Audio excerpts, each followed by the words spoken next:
একটি দেশের অর্থনীতিকে টেকসই ও শক্তিশালী করবার পেছনে যে কয়টি স্তম্ভ গুরুত্বপূর্ণ ভূমিকা পালন করে তার অন্যতম একটি হচ্ছে শেয়ার মার্কেট বা পুঁজিবাজার। আজকের বিশ্বে যেসব দেশের অর্থনীতি সমৃদ্ধ ও প্রতিযোগিতামূলক তাদের শক্তির অন্যতম উৎস হচ্ছে শেয়ার বাজার, কিন্তু আনফরচুনেটলি বাংলাদেশের শেয়ার বাজার 96 সালে একবার এবং 2010 সালে একবার ভয়াবহ রকম পতনের শিকার হয় এবং সাধারণ ছোট বিনিয়োগকারী যারা শেয়ার বাজারে বিনিয়োগ করেছেন তারা ভয়াবহ রকম লসের শিকার হন। এবং দেখা গেছে যে শ্বেতপত্রটি প্রকাশিত হয়েছে সেটি বলছে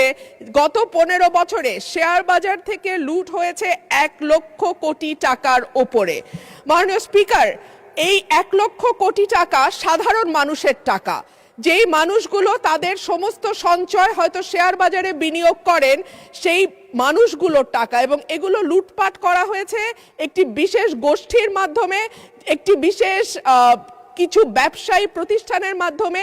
যাদেরকে কখনোই বিচারের আওতায় আনা হয় নাই। মাননীয় স্পিকার, আমি আশা করব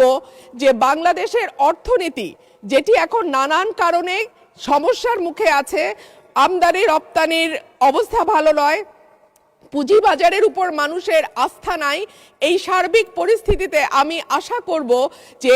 মাননীয় অর্থমন্ত্রী বাংলাদেশের শেয়ার বাজার লুটপাটের সঙ্গে যারা জড়িত তাদেরকে যেমন জবাবদিহিতার আওতায় আনবেন,